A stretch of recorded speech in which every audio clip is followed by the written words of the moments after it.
बड़े उसके जैसा दुनिया में कोई दयालु नहीं होगा मेरे शिव जैसा, बहुत बहुत। अच्छा, सबसे ज्यादा आनंद आता है ना हरतालिका तीज के दिन, तुम देखो भगवान भला करे ऐसो आनंद आए। इतनी बड़ी थाली में केला के पत्ते के ऊपर बालू रेत का शंकर जी बनाए और पूरे मोहल्ले की माताएं थाली भर भर के सामान लाए और ऐसी पल्लू ले लेके माताएं ककड़ी, भुट्टा, नरियल सब शंकर जी पे, बेल पत्ती, पत्ता पत्ती, धतूरा, सारा सामान शंकर जी पे और सब सामान, और शंकर जी ऐसा दबा दबाया बैठा।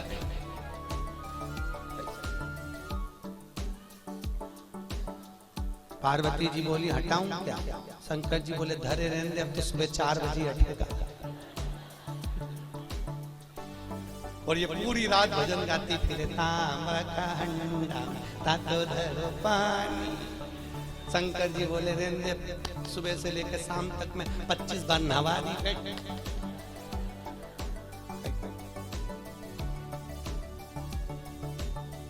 और बोलती जा नींद आए भोला नवा के देओ।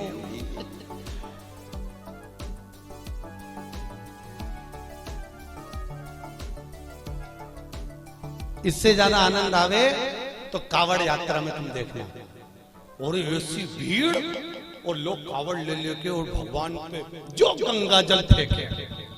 जो यहाँ की कावड़ तो हमने नहीं देखी कि यहाँ पर पानी कैसे चढ़ाने देते हैं, पर काशी में तो ऐसी भीड़ आती है और गंगा जली ले लेके पानी भगवान शंकर पे फेंकते हैं। और कहीं कहीं का तो गंगा जली और पार्वती जी माँ पीछे कांच में बैठी और बैठी बैठी के भोलेनाथ जी क्या स्थिति है। शंकर भगवान बोले आन दो, अपन तो बैठे।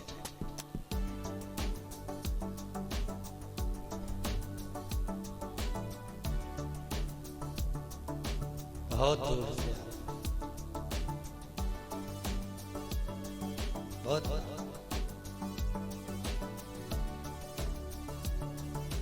आनंद इतना रहे ना। हरतालिका तीज के दिन माताएं दो सुबेरे से लेकर 12:30 बजे तक बहुत अच्छी दिखती है। सुबह से दोपहर के 12:30 बजे तक, 12:30 के बाद तो पलंग पे मिलती पट्टा बांध।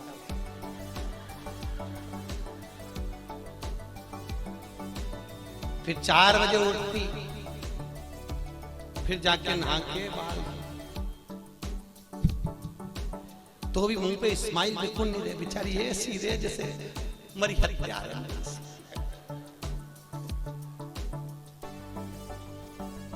और फिर भी फोन लगा के पूछते रहती चाची जी पंडित जी कितनी बजे आए, पंडित जी कितनी बजे आए।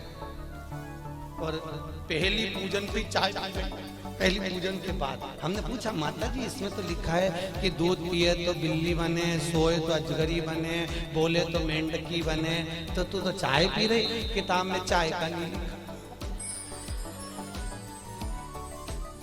हमने भी डबल से पढ़ी हरतालिका तीज की किताब, तो हमने देखा वास्तव में हमें चाय का नहीं था। माता इतनी चतुर, जो चीज का नहीं लिखे वो निपटा जा रहा है।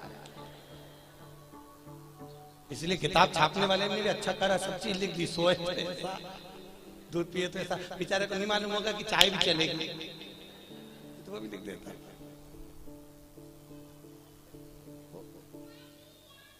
महाराज शिव करुणा सागर, उसके बराबर दुनिया में कोई करुणा नहीं कर सकता।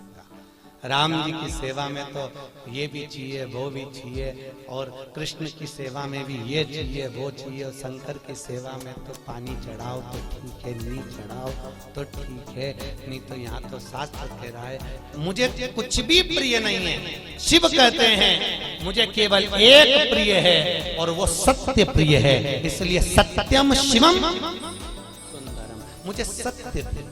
इसलिए जो मर जाता है उसको तोप के ले जाते हैं तो चिल्ला चिल्ला के जाते राम नाम सत्य। दुनिया के लोग इसलिए चिल्ला के ले जाते हैं कि इसको स्वीकार कर लेना, इसी ने सत्य बोला है, हम तो यूं ही झूठे ला। हमारा काम तो इकट्ठा करके तुम्हारे यहाँ छोड़ दो।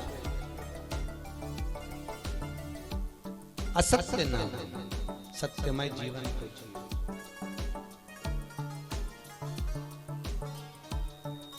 यहाँ पर इंदौर से माताएं कथा सुनने आ रही हैं। कल उनके मिस्टर से मैंने उनके बेटे से बात करी थी। आप क्या पेशा है, आपका सर्विस क्या है? कई इंदौर कोर्ट में हम वकील हैं, ठीक है।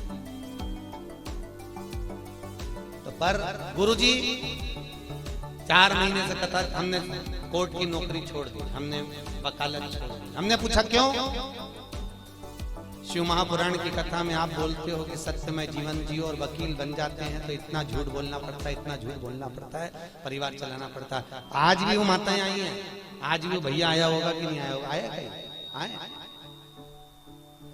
आज भी वो कथा में आया, कहे गुरुजी मैं दूसरी नौकरी कर लूंगा पर झूठ बोलने की नौकरी नहीं चाहिए मुझे, क्योंकि मुझे जाना उसके पास में है, तो मुंह भी उसको दिखाना पड़ेगा।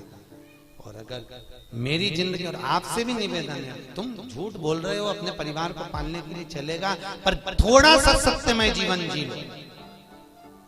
हफ्ते भर में एक दिन ऐसा बनाना जिंदगी में कि आज मैं दिन भर झूठ नहीं बोलूंगा, चाहे मोबाइल हो चाहे परिवार हो, बिगड़े काम बिगड़ जाए पर झूठ नहीं बोलूंगा।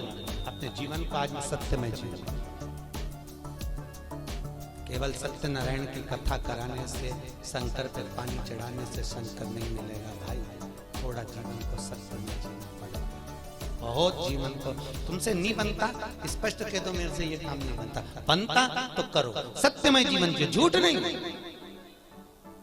झूठ नहीं। मेरे को आता ही नहीं, जो आता वो आया, सामने आया, चीज है वो सामने। सत्यमय जीवन जियो, बहुत अच्छा लगेगा आपको, आपकी जिंदगी में आप सुंदरता प्राप्त करें। सत्यम शिवम सुंदरम, अगर सत्य बोलोगे तो शिव मिलेगा, और शिव मिल गया तो जीवन सुंदर हो जाएगा। क्यों जीवन, क्यों सत्य? असत्य के चक्कर में एक गांव के पंडित जी मर गए, बहुत विद्वान कथाकार, बड़े विद्वान प्रखर, और मर गए तो नरक में चले गए। अब गांव के 2-4 लोग और मर के नरक में गए, तो नरक में गए तो पंडित जी मिल गए। तो गांव के लोगों ने कहा पंडित जी तुम तो हमारे गांव के इतने विद्वान पंडित जी थे, तुम तो खूब पूजन पाठ करते थे, फिर नरक कैसे चले गए? पंडित जी बोले ये मैं खुद नरक नहीं आया, पत्नी के चक्कर में आया। तो पत्नी ने कहा नरक भेज दिया तुमको? वो रोज तैयार होके आके मुझसे पूछती थी मैं कैसी लग रही, तो मुझे रोज कहना पड़ता था तू बहुत जोरदार लग रही,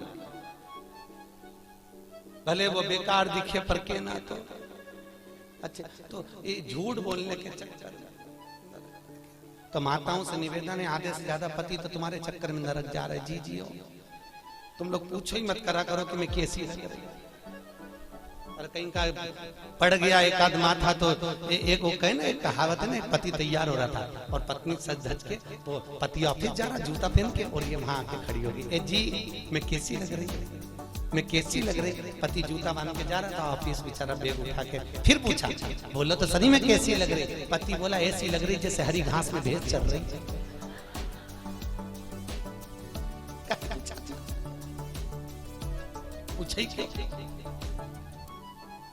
भगवत तत्व की शरणागति है महाराज, जीवन में थोड़ा सत्यमय जियो। सत्यम शिवम, अच्छा बहुत कथा कह रही है। भूत बावन भूतेश्वर भोलेनाथ ने ब्रह्मा जी को श्राप दिया, देवताओं ने मिलकर ब्रह्मदेव के लिए आदर करा, भगवान शंकर की पूजन करी। भगवान शिव ने कहा नारायण ये ब्रह्मा जी का सिर कटा है। ब्रह्मा जी के कटे हुए सिर से बट वृक्ष उत्पन्न हुआ। कौन सा वृक्ष? बट वृक्ष, बड़ का पेड़। और इस बट वृक्ष के नीचे कोई देवता की पूजन नहीं होगी, होगी तो केवल पितरों की पूजन होगी। और मैंने इस ब्रह्मा के मुख को बड़ का पेड़ बनाया है, इसलिए मैं इस पेड़ के नीचे विराजमान रहूंगा। मेरा नाम वटकेश्वर महादेव है। कौन सा महादेव? वटकेश्वर। यहाँ पर भी होंगे वटकेश्वर महादेव। महाराज बड़केश्वर महादेव, जो घर में चिड़चिड़ापन रहता है, क्रोध रहता है, झगड़ा होता है, क्लेश मचा होता है, घर में शांति नहीं रहती, तो बड़केश्वर महादेव के मंदिर में जो जलाधारी होती है, उस जलाधारी में अपना नाम और गोत्र बोलकर बेलपत्री की डंडी को फंसाकर उसमें 1 लोटा पानी और दूध चढ़ाकर आ जाइए, घर में शांति हो जाती है, कभी क्लेश नहीं मचेगा। सोमवार की अष्टमी के दिन यह क्रम किया जाता है। कौन से दिन? जम के बोलिए। सोमवार की अष्टमी, बड़केश्वर महादेव के मंदिर।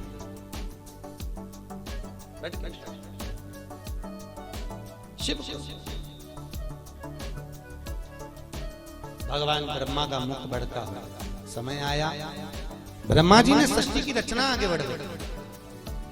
भगवान विष्णु ने ब्रह्मा जी से कहा, ब्रह्मदेव सृष्टि की रचना करिए। शंकर जी से पूछा, ब्रह्मा जी ने सृष्टि कैसी रचना है? भगवान भोलेनाथ ने अपना अर्धनारेश्वर स्वरूप का दर्शन दिया। आधा पुरुष आधा स्त्री, आधा शिव आधा पार्वती के रूप में भगवान दर्शन दिए और कहा, इस रूप को ब्रह्मा जी देख लो और ऐसी सृष्टि की रचना कर दो। आधे पुरुष आधे स्त्री बना दो। ब्रह्मा जी पुरुष और स्त्री का निर्माण कर रहे थे। उन्होंने कहा, शंकर जी ने कहा आधा पुरुष आधा स्त्री बना दो, तो ब्रह्मा जी ने दोनों को भेले करके बना दिया। शंकर जी और पार्वती जी का जो स्वरूप का दर्शन करा तो पुरुष और स्त्री को दोनों को जोड़कर बना दिया। जैसे जोड़कर बनाया तो ब्रह्मा जी ने चारों तरफ किन्नरी किन्नर उत्पन्न कर दिए। चारों तरफ किन्नरों की सृष्टि हो गई। सबसे पहली पृथ्वी पर अगर कोई सृष्टि की रचना हुई थी तो उसके निर्माता ब्रह्मा, और ब्रह्मा ने अगर पहली सृष्टि रची थी तो वो किन्नर की थी। इनकी सृष्टि थी, जम के बोलिए, किन्नरों की सृष्टि। चारों तरफ किन्नरी किन्नर हो गए। जब किन्नरी किन्नर चारों तरफ हो गए, इतने में वहीं से भगवान शंकर और भगवान विष्णु निकल कर आ रहे थे। भगवान विष्णु ने कहा, चलो प्रभु सृष्टि की रचना हो गई होगी, देख लेते हैं। भगवान नारायण ब्रह्म शंकर जी के साथ जैसे नीचे आए, आकर देखा तो किन्नरी किन्नर नजर आए। जैसे किन्नरों को देखा, इतने में भगवान विष्णु ठहाका लगाकर हंस दिए। भगवान शंकर को बुरा लग गया। शंकर जी ने कहा, नारायण तुम क्यों हंस रहे हो? अरे प्रभु, ब्रह्मा जी से कहा था सृष्टि की रचना करो, आधे पुरुष आधे स्त्री बनाना, उन्होंने जोड़कर बना दिया, दोनों को पुरुष स्त्री किन्नर बन गए। शंकर भगवान बोले, गलती किससे नहीं, ब्रह्मा से गलती हुई है तो सबरेगा सुधरेगा। और ब्रह्मा जी से गलती हुई है, पर भगवान नारायण तुम इन किन्नरों पर हंसे हो, तुम्हें भी पृथ्वी पर जाकर किन्नर बनना पड़ेगा। किसको? समझे बोलिए। भगवान नारायण, तुम्हें पृथ्वी पर जाकर किन्नर बनना पड़ेगा। भगवान विष्णु ने क्षमा मांगी, प्रभु क्षमा कर। नहीं, शंकर जी बोले, आप हंसे हो इन किन्नरों पर, तो तुमको किन्नर तो बनना पड़ेगा। और याद करो वो चरित्र, जब भगवान विष्णु किन्नर बने। कथा सुनी होगी आपने महाभारत में, कि द्रौपदी को जब लेकर आए अर्जुन, और अर्जुन जब द्रौपदी को लेकर आए तो माता कुंती ने भोजन बनाते बनाते कह दिया, 5 बांट। अर्जुन ने कहा, द्रौपदी मेरी माँ ने कहा है तुम्हें 5 पतियों की पत्नी बनना पड़ेगा। द्रौपदी ने कहा, बन जाऊंगी, पर शर्त एक है, एक पति के साथ में 1 साल रहूंगी, और मेरे पति के कमरे में अगर कोई दूसरा पति आ गया तो उसको 5 वर्ष के लिए बन जाना पड़ेगा। अगर आप मंजूर करते हो तो मैं 5 पतियों की पत्नी बनने को तैयार हो जाऊंगा। द्रौपदी ने 5 पतियों के साथ में फेरे लिए, रहने लगे। आज भीम के साथ में द्रौपदी रह रही थी, और भीम के साथ द्रौपदी रह रही, और इतने में अर्जुन के पास में एक ब्राह्मण आकर बोला, अरे महाराज मेरे बच्चे को शेर उठा कर ले गया, बचाइए मेरे बच्चे को। और इतने में अर्जुन गया, मेरा गांडीव कहाँ है? गांडीव तो भीम के कमरे में था। और अर्जुन गया और भीम के कमरे से गांडीव लेकर आ गया, और लेकर आया, बच्चे को बचा लिया। पर द्रौपदी हाथ जोड़कर खड़ी हो गई, तुम्हें 5 साल के लिए बन जाना पड़ेगा। अर्जुन 5 वर्ष के लिए वन चले गए। नागों की कन्या उलूपी के साथ में अर्जुन ने शादी कर ली। अर्जुन का एक लड़का हो गया जिसका नाम था अरावण। क्या नाम था? जम के बोलो। अरावण। क्या नाम है? अरावण। अर्जुन का लड़का हो गया। अर्जुन वापिस आ गए। जब कौरव और पांडवों का युद्ध चालू हुआ तो कुरुक्षेत्र की भूमि, युद्ध की भूमि को प्रसन्न करने के लिए चंडी को प्रसन्न करना था, और चंडी को प्रसन्न करने के लिए नियम था कि जब युद्ध प्रारंभ होगा तो दोनों तरफ से परिवार में से एक एक बलि देना पड़ेगा किसी व्यक्ति की। कौरव तो खुश हो गए, हम तो 100 भाई, एक मर गया तो 99 बच जाएंगे, पर पांडवों का क्या होगा, 5 में से एक मर गया, 4 ही बच पाएंगे। भगवान कृष्ण को नींद नहीं आ रही, बेचैनी बनी हुई है। अर्जुन से कहा, अर्जुन तुम 5 में से मैं किसी को मरता हुआ नहीं देख सकता। अर्जुन ने कहा, स्वामी किसी को तो मरना पड़ेगा, बलि तो देना है चंडी को प्रसन्न करने के लिए परिवार की। कौन देगा बलि? एक मरना। अर्जुन याद कर, तू बन गया था तो तेरा लड़का हुआ था, तू जा उस लड़के को लेकर। अर्जुन गया वन में, जब तक लड़का बड़ा हो गया था रावण, उसको लेकर आ गया। रावण, हमें युद्ध में तुम्हारी जरूरत है। उसने कहा, पिताजी चिंता मत करो, मैं तुम्हारे लिए प्राण देने को तैयार हूं, मरने को तैयार हूं। रावण आया, भगवान द्वारकाधीश ने कहा, रावण तुम कहते हो कि मैं प्राण देने को तैयार हूं, तुम्हारे प्राण चाहिए। रावण कहता है, युद्ध के मैदान में मैं मरने को तैयार हूं दादा, मैं मर जाऊंगा। भगवान कृष्ण ने कहा, युद्ध के मैदान में तुमसे युद्ध नहीं लड़वाना, चंडी को प्रसन्न करने के लिए कौरव और पांडवों में से एक एक बलि जाना है। कौरव अपने भाई की बलि दे रहे हैं तो हमको तुम्हारी बलि देना है। रावण कहता है, दादा मरने को तैयार हूं, परंतु एक दिक्कत है। क्या? अगर मैं कुंवारा मर गया तो ना तो मुझे पिंड मिलेगा, ना मुझे तर्पण मिलेगा। 16 सनात का भोजन कभी कुंवारे मरे हुए व्यक्ति को प्राप्त नहीं होता, जो कुंवारी अवस्था में मर गया। ना तो मुझे पिंड मिलेगा, ना तर्पण मिलेगा। मैं आहूत बन जाऊंगा, मैं वासुक बन जाऊंगा, मैं फिरता फिरूंगा प्रेत योनि में, मेरी मुक्ति नहीं होगी। एक काम करिए, मेरी शादी कर दो, फिर मैं मर जाऊंगा। भगवान ने कहा, अर्जुन देखो, कल इसकी बलि चढ़ना है और एक रात के लिए इसकी शादी करना है, जल्दी लड़की ढूंढो। पूरे हस्तिनापुर में लड़की ढूंढी पर लड़की नहीं मिली। रात्रि के 11 बज गई, कन्या प्राप्त नहीं हुई। भगवान को चिंता लग गई, अगर इसका विवाह नहीं होगा तो ये मरेगा नहीं, और मरेगा नहीं तो बलि कौन की चढ़े। तो भगवान कृष्ण को याद आया कि मुझे शंकर जी ने किन्नर बनने का श्राप दिया था।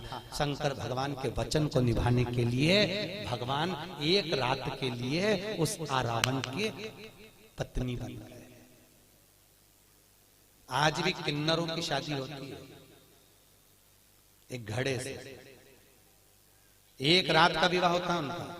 उस घड़े का नाम रहता है रावण। क्या नाम है? किन्नरों के पति का नाम है रावण। उस घड़े से विवाह होता है, फिर घड़े से ही वो मांग भरते हैं, घड़े से ही मंगल सूत्र पहनते हैं। इसलिए हमारे यहाँ किन्नर मांग भी भरते हैं, मंगल सूत्र भी पहनते हैं, हाथ में चूड़ी पहनते हैं, पाँव में भी चूड़ी पहनते हैं। तो कई लोगों के मन में आता है इनका पति कौन है? इनका पति रावण। एक रात्रि का विवाह किया जाता है इनका, एक रात। और उस रावण का विवाह भगवान द्वारकाधीश के साथ में हुआ। किन्नर भगवान को बनना पड़ा, प्राण छूटे उस रावण के। भगवान फूट फूट कर रोए। भगवान ने ये लीला शिव जी के वचन को निभाने के लिए। किन्नर शास्त्र कहता किसी पर मत हंसो जिंदगी में कभी भी। ना जाने कौन सी घड़ी, किस पल, किस जगह, किस स्थान पर हम हंस दिए और वो बुरा बुरा हो गया। ना हंसिए, अपने को प्रसन्न रहना है, अपनी जगह पर रहिए। अपने को अलमस्त रहना, अपनी जगह पर रहिए। पर किसी को देखकर, किसी को उंगली उठाकर, किसी की ओर निगाह कर कर हमारे चेहरे पर प्रसन्नता का भाव नहीं होना चाहिए। उसको ना जाने कब ठेस पहुंच जाए। प्रसन्न बहुत। आज ब्रह्मा जी तुमने सृष्टि की रचना ठीक नहीं करी, इसलिए आज भी हिंदू धर्म की रीति है, भगवान शंकर का अर्धनारीश्वर स्वरूप का फोटो मंदिर में लगा सकते हो, आश्रम में लगा सकते हो, पर घर में अर्धनारीश्वर स्वरूप का फोटो नहीं लगाया जाता। शंकर के आधे शिव और पार्वती का स्वरूप। कौन सा स्वरूप? जम के बोलिए, अर्धनारीश्वर। घर में नहीं लगता वो फोटो। अगर आपको लगेगा तो कहीं आश्रम में लग जाए, कहीं मंदिर में लग जाए, कहीं अन्य जगह पर लग जाए, और घर में अर्धनारीश्वर स्वरूप का फोटो नहीं लगाया जाए। फोटो नहीं, अर्धनारीश्वर स्वरूप का दर्शन सृष्टि की रचना का फिर निवेदन करा। ब्रह्मा जी ने अपनी जंघा से मनु और शत्रुपा को प्रकट करा, उन्हीं की सृष्टि आगे बढ़ी। उत्तान पात प्रियवत कन्या देवहूति प्रसूति आपूति हुई और कन्या प्रसूति का चरित्र वर्णन किया गया जो दक्ष प्रजापति के साथ में दिया। माता प्रसूति के गर्भ से कई बच्चों का जन्म हुआ, कई बच्चों ने जन्म लिया, पर